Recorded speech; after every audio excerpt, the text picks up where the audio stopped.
Dans cette discussion entre François Peyotte et Bernard de Montréal, le sujet de l'éducation et de la jeunesse est abordé. François demande à Bernard son opinion sur l'éducation des jeunes et ce qu'elle devrait être. Bernard explique que l'éducation doit être située dans un cadre d'évolution nouvelle. Il précise que l'éducation actuelle est souvent influencée par l'idéologie, tant chez les parents que chez les enfants. Il souligne également que l'éducation tend à devenir un moyen de contrôle de la civilisation moderne, au détriment de la créativité de l'individu. Selon Bernard, le problème de l'éducation aujourd'hui n'est plus simplement philosophique ou social, mais il est devenu un problème de conscience personnelle. Il affirme que l'éducation commence lorsque l'homme prend conscience de lui-même et qu'il est important d'éduquer les individus dans ce sens. Sans cette prise de conscience, les individus restent soumis aux forces dénominatrices de la civilisation. Dans ce texte, R affirme que la technologie actuelle complexifie le système et pousse les individus à se perdre dans une territorialité compliquée. Les jeunes d'aujourd'hui sont confrontés à un rendement social mécanisé et contrôlé par les forces idéologiques du pouvoir. Pour comprendre ce dont ils ont besoin dans leur éducation et trouver leur voie, l'être humain doit retourner à la source de lui-même et prendre conscience de sa véritable nature. Il ne s'agit pas de revenir aux pratiques des anciens, mais plutôt de se connecter à sa potentialité créative et à la totalité de son expression de conscience. Cette expression doit être préservée et protégée des forces désintégrantes de notre civilisation, c'est-à-dire de l'idéologie. L'éducation actuelle a perdu de vue son rôle essentiellement créatif et a été influencée par différents courants idéologiques. Les jeunes se retrouvent donc face à un choix difficile lorsqu'ils doivent décider de leur avenir, car ils doivent naviguer entre les besoins de la civilisation mécanisée et leurs propres aspirations. L'auteur affirme que l'homme nouveau, conscient et intégral, sera amené à découvrir en lui-même comment il veut vivre sa vie plutôt que de se conformer aux attentes de la société. Il suggère de changer notre perspective et de déterminer comment nous voulons vivre, plutôt que de nous demander ce que nous devrions faire. Dans ce texte, l'auteur souligne l'importance pour chaque individu de prendre des décisions conformes à ses propres aspirations et de ne pas être influencé par les normes et les attentes de la société. Il affirme que la société est une forme de vampirisme qui oblige l'homme à suivre ses règles et ses idéologies. L'éducation doit donc être repensée du point de vue de l'individu plutôt que de la société.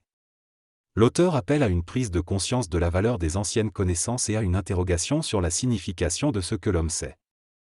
Il critique également l'idée communément acceptée que le succès dans la vie est équivalent à une réussite personnelle, soulignant que le succès professionnel ne garantit pas le bonheur et peut masquer des problèmes dans la vie personnelle et la santé mentale de l'individu. Dans cet extrait, Bernard de Montréal évoque la problématique de l'éducation et souligne l'importance de l'approcher de manière créative, en prenant en compte les besoins individuels de chaque enfant. Selon lui, il y a deux éléments essentiels dans l'éducation, le langage et les mathématiques, qui permettent à l'enfant d'interagir avec le monde social. Au-delà de cela, il estime que les matières comme l'histoire, la religion ou la morale ne doivent pas être imposées à l'enfant, mais plutôt être présentées de manière appropriée selon ses aptitudes et ses intérêts. Il insiste également sur la nécessité pour les parents de ne pas seulement envoyer leurs enfants à l'école, mais de les accompagner activement dans leurs parcours éducatifs en encourageant leur développement tant pratique que mental.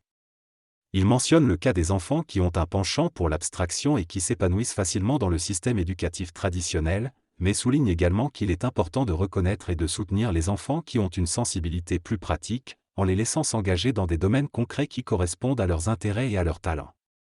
Dans ce texte, l'auteur souligne l'importance pour les parents d'être intelligents et attentifs aux intérêts et talents naturels de leurs enfants afin de leur offrir une éducation qui convient à leur personnalité. Il affirme que les enfants ont besoin d'être guidés dans la poursuite de leurs passions et talents dès leur plus jeune âge. L'auteur critique le système éducatif actuel qui ne prend pas en compte les capacités intellectuelles différentes des enfants. Il encourage les parents à observer attentivement leurs enfants et à créer des opportunités d'apprentissage adaptées à leurs intérêts. En dehors du cadre scolaire traditionnel. La personne dont il est question dans le texte commence à travailler très jeune et est passionnée par son métier. Elle poursuit également son éducation mentale en apprenant des langues et des mathématiques. Cependant, l'auteur souligne le besoin de ne pas limiter l'éducation à l'apprentissage de connaissances, mais de l'étendre à la formation de la personnalité et de meilleures relations avec les autres. Il critique les systèmes éducatifs qui terrorisent les enfants et les parents et les empêchent de bénéficier de leur sensibilité.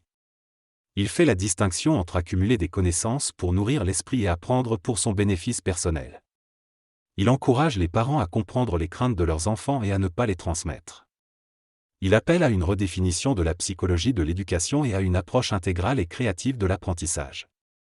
Dans cette interview, Bernard de Montréal aborde plusieurs thèmes liés à l'éducation des enfants. Il souligne l'importance de respecter les goûts et les préférences des enfants en matière de religion et de moralité à l'école. Il critique également la pression exercée sur les enfants pour réussir dans des domaines spécifiques, comme le hockey. Selon lui, il est essentiel de ne pas imposer nos névroses personnelles aux enfants.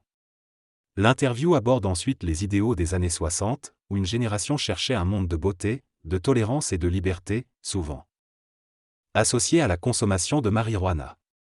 Bernard de Montréal considère ces aspirations comme une recherche spirituelle, bien que parfois illusoire.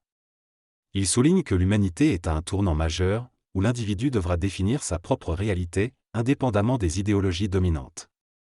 Il mentionne également la difficulté pour les jeunes d'aujourd'hui de trouver leur place dans cette période de transition, alors que la société ne peut pas leur fournir le soutien dont ils ont besoin.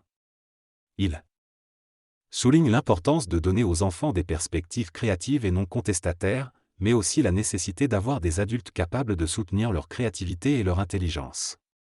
En conclusion, Bernard de Montréal affirme que l'humanité entre dans une nouvelle période d'évolution, où chacun devra définir sa propre réalité en se connectant à son être intérieur.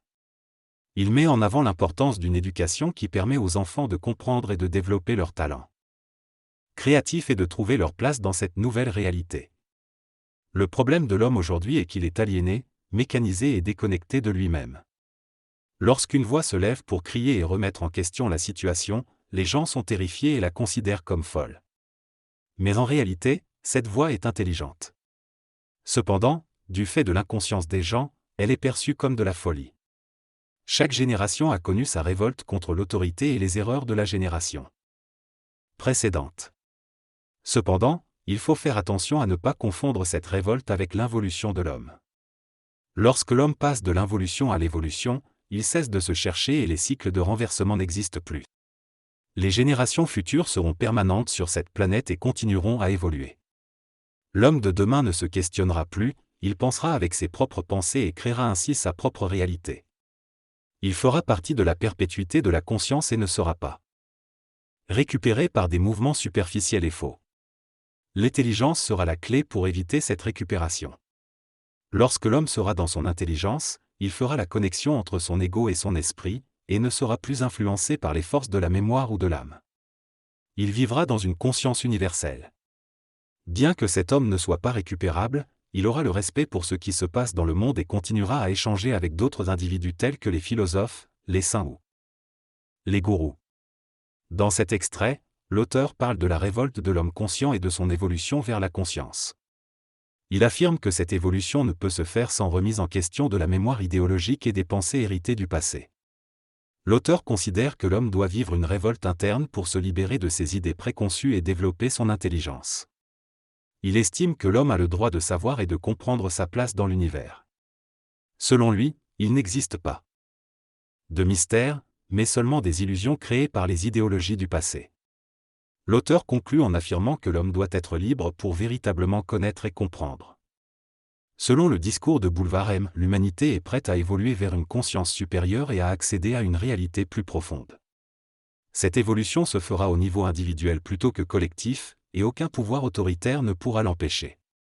BDM distingue également entre l'enseignement et l'instruction, affirmant que l'enseignement est une contrainte tandis que l'instruction est une science permettant de comprendre le fonctionnement de la pensée. Il prédit également que l'homme ne pensera plus de la même manière à l'avenir, mais sera en communication télépathique avec d'autres dimensions. Être libre, selon lui, signifie être créatif et utiliser la compréhension de notre nature interne pour agir dans le monde matériel.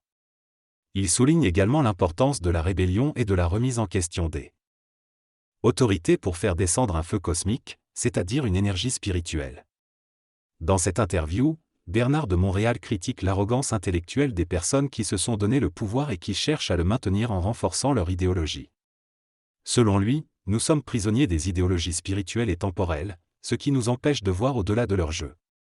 Il affirme que la réalité ne se mesure pas par l'activité psychologique de l'ego, ni par le statut social ou les diplômes universitaires, mais plutôt par le savoir authentique détenu par des personnes simples comme les fermiers. Il souligne également que les jeunes et les anciennes générations ont souvent des intuitions importantes, mais que ces dernières sont souvent étouffées par l'idéologie du savoir. Bernard de Montréal propose donc de se concentrer sur l'éducation véritable, en s'appuyant sur soi-même plutôt que de se laisser influencer par l'idéologie dominante. Il explique que la peur de savoir, liée au conditionnement social et à la mémoire collective de l'humanité, empêche l'homme d'agir et de se réaliser pleinement. Il conclut en disant que l'homme devra se rebeller et se battre pour atteindre sa réalité et son savoir profond, au-delà de la philosophie, de la spiritualité et de toutes les conceptions que l'homme a déjà acquises.